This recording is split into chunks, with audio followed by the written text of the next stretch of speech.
ABC নিয়মিত আয়োজন সংবাদ সম্প্রসারণে সবাইকে স্বাগত জানাচ্ছে। মুক্তাদির অনেক দিনের বাছাই করা সংবাদ এবং এর পর্যালোচনা নিয়ে সংবাদ সম্প্রসারণে আজ অতিথি হিসেবে অনলাইনে যুক্ত আছেন বিএফইউজের সাবেক সভাপতি এম আবদুল্লাহ এবং সিনিয়র সাংবাদিক হারুন আর রশিদ। ফিরছি আলোচনা এম আবদুল্লাহ, আপনাকে দিয়ে শুরু করি।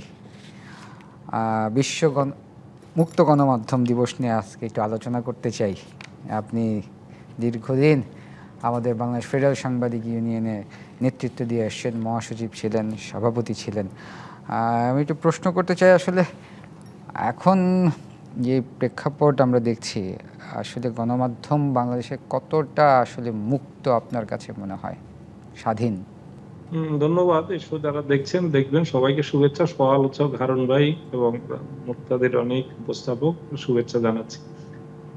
আজকে যে বিশ্ব মুক্ত গণমাধ্যম দিবস বলি, আমার এটার সাথে আমি অবশ্যই একটু ডিফার করি। গণমাধ্যম সেখানে ওয়ার্ল্ড প্রেস ফ্রিডম ডে, প্রেসের বাংলা কিন্তু গণমাধ্যম হয় না কখনো। এটা যখন করা হয়েছিল তখন সংবাদপত্রই মূলত সংবাদ মাধ্যম হিসেবে প্রমিনেন্ট ছিল। তখন অন্যান্য সংবাদ মাধ্যম তেমন একটা ছিল না, এই জন্য তখন প্রেস ফ্রিডম ডে বলা হয়েছে। তো সেটা আমরা আরেকটু বৃহত্তর পরিসরে সংবাদ মাধ্যম দিবস বলতে পারি, যেটা আমি আজকে আমি লেখায়ও সেটা সংবাদ মাধ্যম দিবস হিসেবে লিখেছি। যাই হোক, তো এবারে আমরা বাংলাদেশে এই দিবসটি একটু ভিন্ন ধরনের একটা প্রেক্ষাপটে আছি। কারণ এবারে এই বাংলাদেশে এমন এক সময় এটা পালিত হচ্ছে যখন একটি নতুন সরকার, মাত্র 2.5 মাস বয়সী সরকার, যে সরকারের আমলে আমরা এই দিবসটি পালন করছি। এবং নতুন বাংলাদেশ 24-এর গণ অভ্যুত্থানের পরে নতুন যে বাংলাদেশ, সেই বাংলাদেশে আমরা নতুন পরিবেশে, মুক্ত পরিবেশে দিবসটি পালন করতে পেরেছি। আমি ব্যক্তিগত অভিজ্ঞতা থেকে বলতে পারি যে 15-16 বছর যখন শেখ হাসিনা ক্ষমতায় ছিলেন, আমি বিএফইউজের মহাসচিব ছিলাম, সভাপতি ছিলাম। প্রথম দিকে 2-3 বছর বাদ দিলে পরে এই দিবসটিও আমরা ঠিকঠাক মতো পালন করতে পারিনি। যখনই এই দিবসটি পালনের জন্য একটি কর্মসূচি নিয়ে যখনই একটি হল বুকিং করতে গিয়েছি, প্রেস ক্লাব, ডিআরইউ, তখনই গোয়েন্দা সংস্থা এসে সেখানে বাগড়া দিয়েছে, বলছে যে না, এখানে কারা থাকবে আগে সেটা আমাদেরকে জানাতে হবে এবং তারপরে হল বুকিং চূড়ান্ত হবে কিনা সেটা দেখা যাবে। যে কারণে ভয়ে আমাদেরকে কয়েকবার ডিআরইউ হল দিতে পারে নাই এবং প্রেস ক্লাবও দিতে পারে নাই। এমন কি আমাদের আজকে যেসব সম্পাদক, সম্মানিত সম্পাদক আজকে খুব বড় বড় লম্বা লম্বা বক্তব্য দিয়েছেন, এই সম্পাদকদের কাছে আমি ধর্ণা দিয়েছিলাম যে আমাদের প্রোগ্রামে বক্তৃতা করতে আসার জন্য। তারা কিন্তু অনেকে রাজি হন নাই এই মুক্ত গণমাধ্যম দিবসে বক্তৃতা করতে আসতে, এবং আরো অনেক বিশিষ্ট জনকেও পাইনি। এটা হলো আমার পার্সোনাল অভিজ্ঞতার কথা, সাংবাদিকদের সংগঠনের দায়িত্বে থাকাকালের অভিজ্ঞতার কথা বলতে পারি। এবারে আমরা যেটা দেখেছি যে মুক্ত গণমাধ্যম দিবস উপলক্ষে প্রত্যেক বছরের মতো এবারও একটা গণমাধ্যমের স্বাধীনতা সূচক প্রকাশ করা হয়েছে। এখানে 3 ধাপ পিছিয়েছি, এটা নিয়ে আলোচনা হচ্ছে।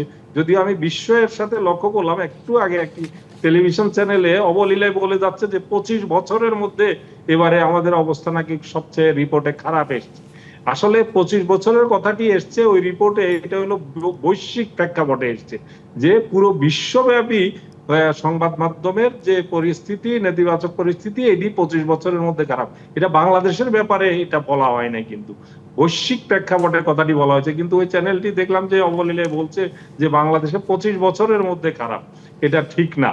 এবং বাংলাদেশে আমরা জানি যে যখন আওয়ামী লীগ সরকার ক্ষমতায় ছিল 2009 সালে আমাদের অবস্থান ছিল 188 দেশের মধ্যে 121তম ছিল। কিন্তু এই আওয়ামী লীগ সরকারের সময়ে সংবাদপত্রের দলন নিপীড়নের ফলে এটা ধাপে ধাপে একদম 164তে গিয়ে 65তে গিয়ে ঠেকেছিল। সর্বশেষ 2023 সালে 165তে ছিল। এবং তারপরে আমরা যখন এই পরিবর্তনের পরে একসঙ্গে 16 ধাপ উন্নতি করে আমরা 165 থেকে সেটা 148-এ এসেছিলাম, এবং এবারে সেটা 149-এ এসেছিলাম, এবং সেখান থেকে এবারে 3 ধাপ আমরা পিছিয়েছি। এই 3 ধাপ পেছানোর পেছনে অনেকগুলো কারণ আছে। সেটা হলে এই সময়টা, এই পেছানোটা কিন্তু বর্তমান সরকারের সময় না, বলা যায় সেটা আগের সরকারের সময়ের, ডক্টর ইউনূস সরকারের সময়ের সূচকটা আনা হয়েছে। এবং সেখানে আমরা জানি কিছু সাংবাদিক বিভিন্ন মামলায় জড়িয়ে যেটা অভ্যুত্থানের সঙ্গে সংশ্লিষ্ট অনেকগুলো মামলা, সেই মামলাগুলোর ভিত্তি নিয়ে আমাদের কথা আছে, অভিযোগগুলোর সত্যতা নিয়ে আমাদের কথা আছে। সে ধরনের মামলায় জড়ানোর কারণে এই সূচকের এই ধরনের অবনতির ঘটনা ঘটেছে। সেই জায়গায়ও আমি যে চ্যানেলটির কথা বলছিলাম কিছুক্ষণ আগে দেখছিলাম, সেখানে বলা হচ্ছিল যে 50 জনের অধিক সাংবাদিক এখন নাকি জেলে আছে। কোথায় পেলেন এই তথ্য আমি জানি না। আমাদের জানা মতে এই মুহূর্তে উল্লেখ করার মতো 5 জন সাংবাদিক কি জেলে আছেন। এর মধ্যে কেউ কেউ 4 জনের কথা বলেন। আসলে শওকত মাহমুদ সহ 5 জন সাংবাদিক, পেশাদার সাংবাদিক যারা পেশায় ছিলেন এই ধরনের সাংবাদিক জেলে আছেন। তো এই ধরনের আমরা যদি মুক্ত গণমাধ্যম দিবসের আলোচনায়ও আমরা বিকৃত তথ্য দিই এবং এই ধরনের তথ্য বিকৃতি করি, এটা তো খুবই দুঃখজনক। তো এই যে 3 ধাপ পিছিয়েছে 3 জন 5 জন সাংবাদিকদের, এটাও আমাদের জন্য সুখকর কিছু না। কিন্তু এই যারা জেলে আছেন তাদেরকে যেসব মামলায় জড়ানো হয়েছে এবং এদের অতীত কৃতকর্ম, এগুলা নিয়ে যথেষ্ট বিতর্কের জায়গা আছে। আমি সেদিকে যাব না। তাদেরকে কাউকে কিন্তু বাসা থেকে ধরে এনে, একমাত্র শওকত মাহমুদকে বাসার সামনে থেকে গ্রেফতার করা হয়েছে অন্য একটি মামলায়। আর বাকি 4 জনকে কিন্তু বাসা থেকে ধরে আনা হয় নাই। তারা দেশ ছেড়ে চলে যাচ্ছিলেন, সেখান থেকে তারা সীমান্তে 2 জন, একটা আমরা দেখেছি যে হালুয়াঘাটের দিকে একটা সীমান্তে আটক হয়েছেন, আর 2 জন ইয়েতে আন্তর্জাতিক বিমানবন্দরে আটক হয়েছেন। তারপর থেকে তারা জেলে আছেন, তারা জামিন প্রক্রিয়া আছেন। এটা কিন্তু সরকারের রোষানলে পড়ে তারা আটক হয়েছেন, এদের ব্যাপারে অন্তত পক্ষে এটা বলা যাবে না। যেটা কিছুটা শওকত মাহমুদের ক্ষেত্রে বলা যায়, যে বলা হয়েছে সেখানে অভিযোগ আনা হয়েছে যে সরকার বিরোধী ষড়যন্ত্রের কারণে তাকে গ্রেফতার করা হয়েছে। এই হচ্ছে আমাদের একটা চিত্র, কিন্তু এটা বৈশ্বিক চিত্র। এবারে আমরা যদি দেখি যে আমেরিকা, যেখানে আমরা সংবাদপত্রের, সংবাদ মাধ্যমের স্বাধীনতার একেবারে আতুরঘর আমরা বলি, যেটা মডেল বলি, সেখানে কিন্তু 7 ধাপ তারা পিছিয়েছে। দক্ষিণ এশিয়ায় আমরা ভারত এবং পাকিস্তানের চাইতে আমাদের অবস্থান এখনো ভালো, এবারে পিছানোর পরও। তো সব মিলিয়ে সংবাদ মাধ্যমের জন্য আমরা স্বাধীনতা কতটুকু আছি, এটা কিন্তু আপেক্ষিক একটা জায়গা। আমরা স্বাধীনতার চর্চার ক্ষেত্রেও আমরা কিন্তু অনেক সময় দায়িত্বহীন হয়ে যাই। সেই বিষয়গুলো আমাদেরকে বিবেচনায় নেওয়া দরকার। এবং আমরা একটু হারুনুর রশিদের কাছে, যে আপনার কাছে ফিরছি আবার। হারুনুর রশিদ, একই প্রশ্ন আপনার কাছে। বিশ্লেষকরা বলছেন যে এখনো রাজনৈতিক কারণে চাপের মুখে দেশের গণমাধ্যম। ধন্যবাদ আপনাকে। মানে আব্দুল হাবের কথা দিয়ে শুরু করি। 3 জন 4 জন বা 5 জন যাই হোক, সাংবাদিকরা কারাগারে আছে। আর সরকারের রোষানলে, সরকার বলতে এই সরকার যদি বলে থাকেন সেটা আলাদা কথা, অবশ্যই তাদের রোষানল ছিল তাদের প্রতি অন্তর্বর্তী সরকারের। আমি যেটা বলি, কারণ হচ্ছে যে একজন সাংবাদিকের অপরাধ থাকতে পারে, তিনি যে অপরাধ করেছেন সেই অপরাধে তাকে গ্রেপ্তার করতে হবে, এবং সেটা না করে এই সাংবাদিকদের খুনের মামলায় গ্রেপ্তার করা হচ্ছে। শুধু তাই নয়, যে আপনি যদি খুনের মামলায় গ্রেপ্তার করেন, তদন্ত তো শেষ হতে হবে। তদন্তটি বছরের পর বছর হচ্ছে না। তো এই সরকারের সঙ্গে আমাদের প্রত্যাশাটা কি ছিল? এটা নওয়াব নেতারা বিভিন্ন আলোচনায়, সাংবাদিক নেতারা বিভিন্ন আলোচনায় এই 2-2.5 মাসে কিন্তু এই কথাগুলো উঠছে। তো যেখানে ধরেন তারা সংবাদ মাধ্যমের স্বাধীনতা অথবা সাংবাদিকদের স্বাধীনতা নিশ্চিত করতে চান, সুতরাং সেই মামলাগুলো এখনো কেন ঝুলে আছে? তাদের যদি অপরাধ হতে থাকে তো সেটি প্রমাণ করুক, নয়তো তারা কিন্তু বিনা বিচারে, আপনি যদি বলেন, আপনি নাগরিক হিসেবেই বলেন, আপনি সাংবাদিক তো দূরের কথা, নাগরিকরা বিনা বিচারে কেন আটক থাকবে? শুধুমাত্র এই সাংবাদিক না, আরো মুক্ত চিন্তার যারা চর্চা করেন তাদেরকে কিন্তু আপনি এখনো কারাগারে আছেন বিভিন্ন মামলা। আমি সেটাই বলছি, যদি দালালির যদি কোনো আইন থাকে, সেই দালালির মামলায় আপনি তাকে অপরাধী সাব্যস্ত করতে পারেন, কোনো সমস্যা। আর দালালি বিষয়টা আমরা বুঝেছিলাম যে 5 আগস্টের পরে শেষ হয়ে যাবে, তো দালালি তো এখনো রয়ে গেছে। আপনার বিএনপি যাদেরকে বিভিন্ন সংবাদ মাধ্যমের যে সরকারি প্রতিষ্ঠানগুলো বিভিন্ন পদে বসিয়েছে, তারা তো বিএনপিরই। এখানে তো সাংবাদিকদের ভাগ আছে, আওয়ামী লীগ পন্থী সাংবাদিক, বিএনপি পন্থী সাংবাদিক, জামায়াত পন্থী সাংবাদিক, এটা তো বাস্তবতা। এবং আপনি ধরেন প্রেস ইনস্টিটিউট, সাংবাদিক কল্যাণ ট্রাস্ট অথবা বাংলাদেশ সংবাদ সংস্থা, সেখানে কাদেরকে বসানো হয়েছে? সেখানে তো আপনি যতই না মুক্ত গণমাধ্যমের কথা বলেন, সেখানে তো বিএনপি পন্থী সাংবাদিকদেরই বসানো হয়েছে। সুতরাং ওই দালালির ওটা যদি দালালি হয়, এটাও তো আর এক ধরনের দালালি শুরু হয়ে গেছে। অর্থাৎ আমি যেটা বলছি, যে মুক্ত গণমাধ্যমের জন্য দালালিও যদি অন্তরা হয়, সেটিও কিন্তু আপনি এখন দেখতে পাবেন সেই দালালি অব্যাহত আছে। সুতরাং এটি বলার কোনো অবকাশ রাখে না। এই অন্তর্বর্তী সরকারের সময় যারা আপনার এই সমস্ত সরকারের সংবাদ মাধ্যম ভিত্তিক প্রতিষ্ঠানগুলোতে গেছেন, অথবা ধরেন PIB, press institute of Bangladesh, ধরেন সরকারের প্রধান তথ্য কর্মকর্তা কে হয়েছেন? তিনি বিএনপি পন্থী একটি সাংবাদিক ইউনিয়নের তো নেতা ছিলেন, আমরা জানি। আমার সেই জায়গা থেকে কোনো আপত্তি নাই যে দলীয় বিবেচনায় দিলেন, কিন্তু দলীয় দাসত্ব যদি হয়, দলীয় দালালি যদি হয়, তো এটা সেম। ওনারা কি করেছিলেন, ওনারা তেলের ডিব্বা নিয়ে শেখ হাসিনা সরকারের জন্য নেমেছিলেন।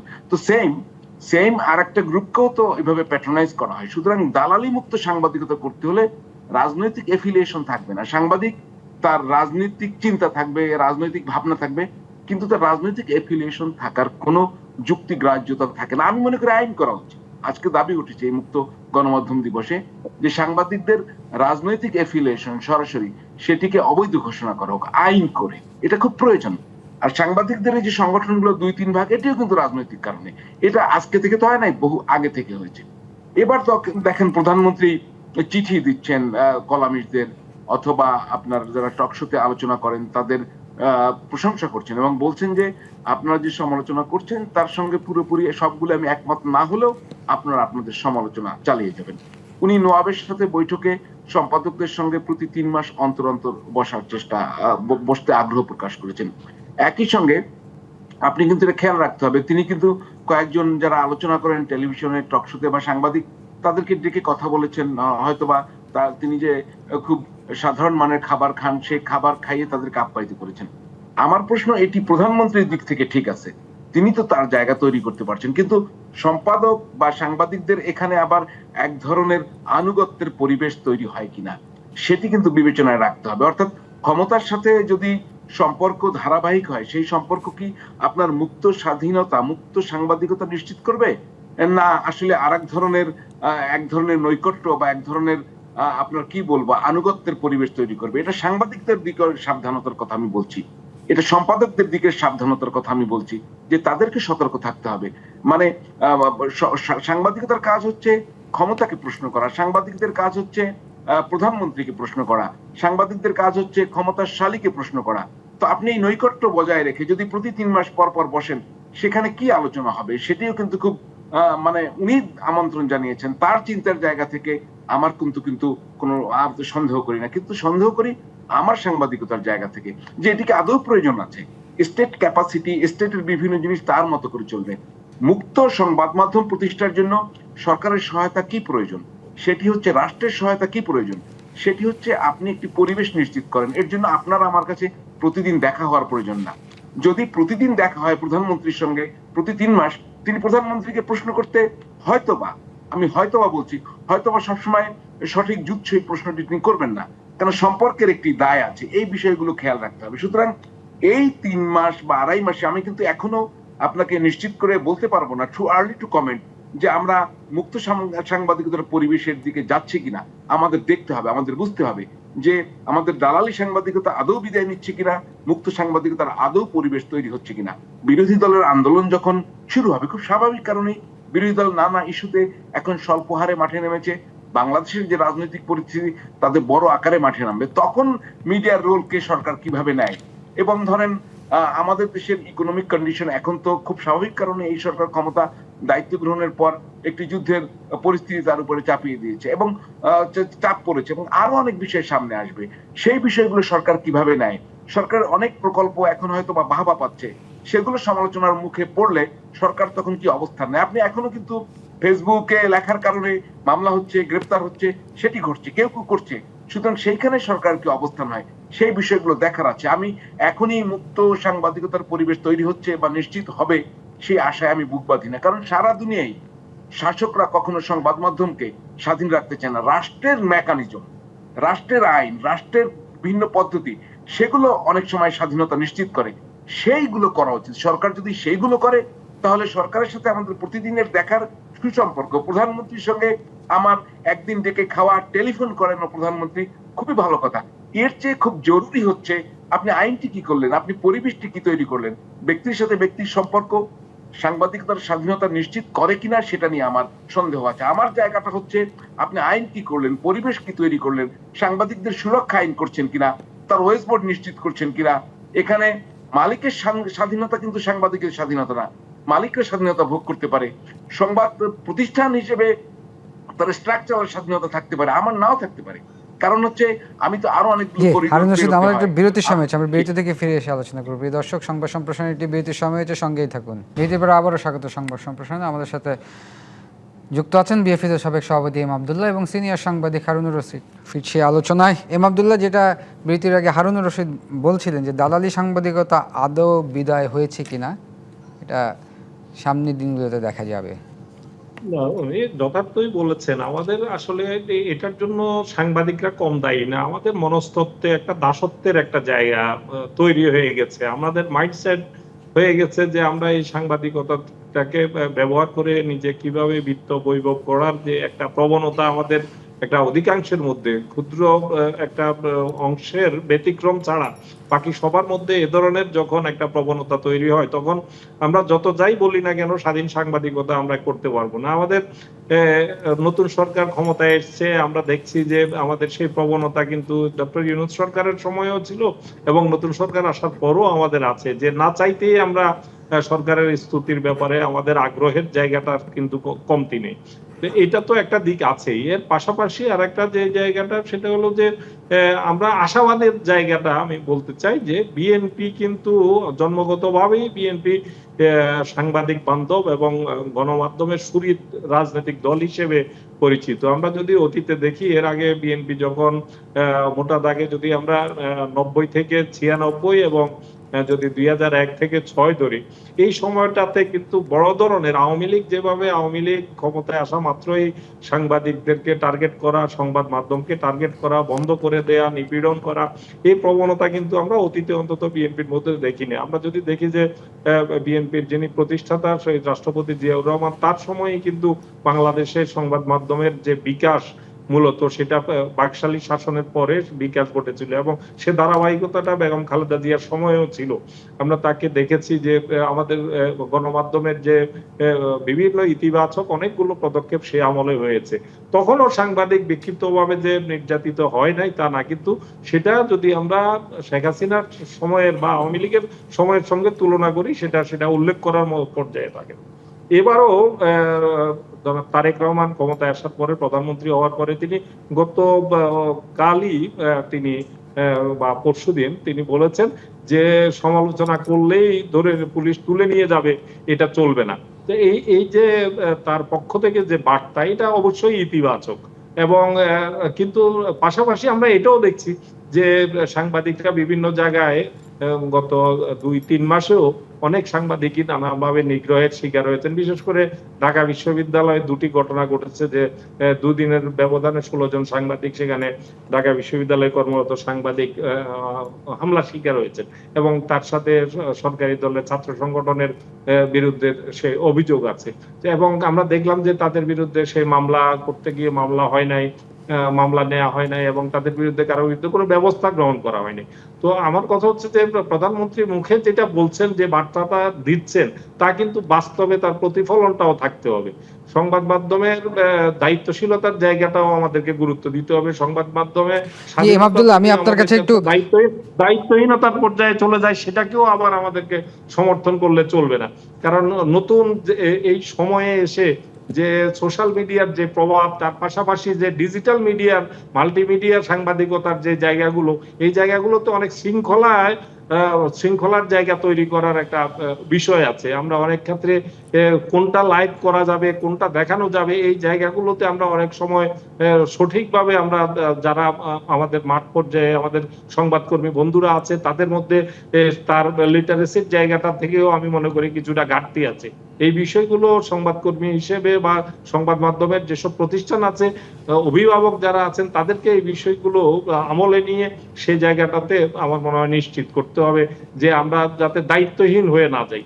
আবার সরকারকেও যে সহিষ্ণুতার জায়গাটা, যে প্রতিশ্রুতি দিয়েছে, এটা বাস্তবে দেখা যেতে হবে। মুখের কথা কিন্তু সাংবাদিকরা বিশ্বাস রাখতে চাইবে না এবং আগামী দিনে যত দিন যাবে সরকারের বিরুদ্ধে নানা কারণেই বাংলাদেশের মতো একটা সমস্যাগ্রস্ত দেশে অনেক ব্যর্থতার দিক সামনে আসবে। সেগুলো যদি সরকার অসহিষ্ণু হয়ে পড়ে, তখনই কিন্তু এই সমস্যা সংকটগুলো তৈরি হবে। জি, হারুন রশিদ, আমি আপনার কাছে ফিরি। আপনার কাছে একটা প্রশ্ন আমার, আসলে যখনই যেই সরকার ক্ষমতায় আসে না কেন, তখনই কি এই পেশা চাপে থাকে কিনা? মানে আরেকটু প্রশ্নটা খোলাসা করুন। না, যেমন পলিটিক্যাল ইনফ্লুয়েন্সের কথা যদি আমরা বলি, রাজনৈতিক। আমরা দেখেছি সংবাদ মাধ্যমের উপর। জি।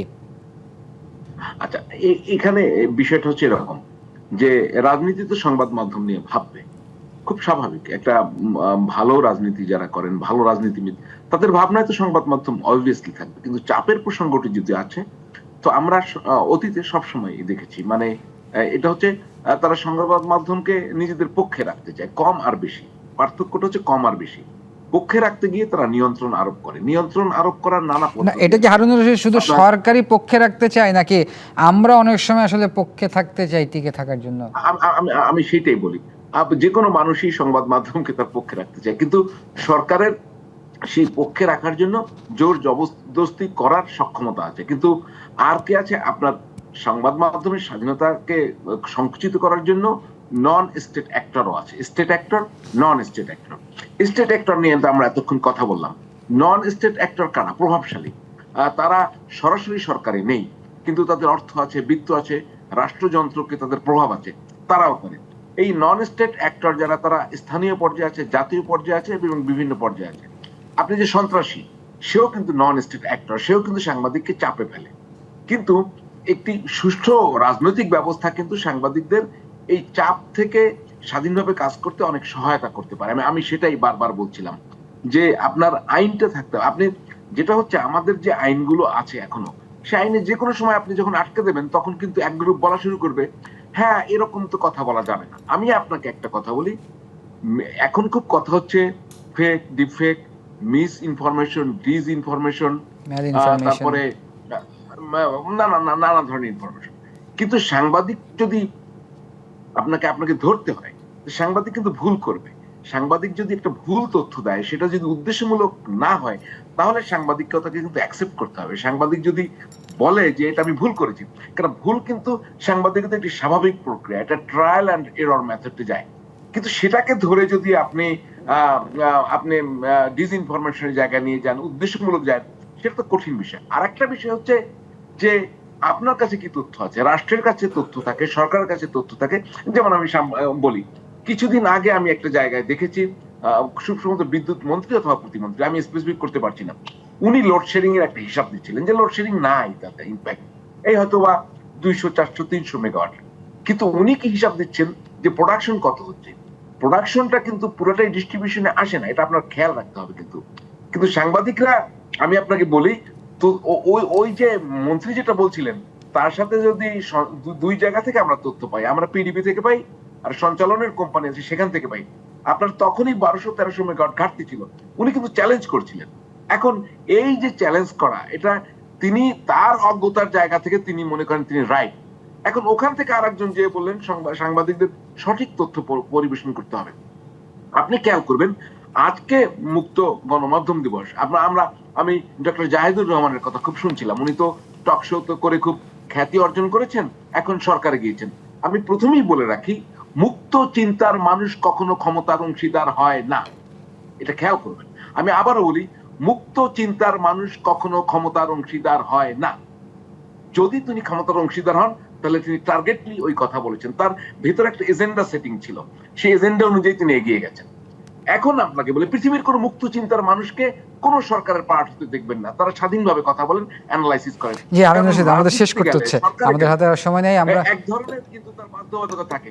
এখন উনি সামনে নিয়ে আসেন কোথায় যে অপসাংবাদিকতা সহ্য নেওয়া যাবে না, মিস ইনফরমেশন, ডিস ইনফরমেশন, অবশ্যই এটা সামনে আসবে। কিন্তু স্বাধীন সাংবাদিকতা নিশ্চিত হওয়ার আগে আপনি ওইগুলো নিয়ে কেন বেশি বেশি কথা বলেন? জি, ধন্যবাদ হারুনুর রশিদ, ধন্যবাদ এম আব্দুল্লাহ। প্রিয় দর্শক, এই ছিল সংবাদ সম্প্রসারণে, ডিবিসির সঙ্গেই থাকুন।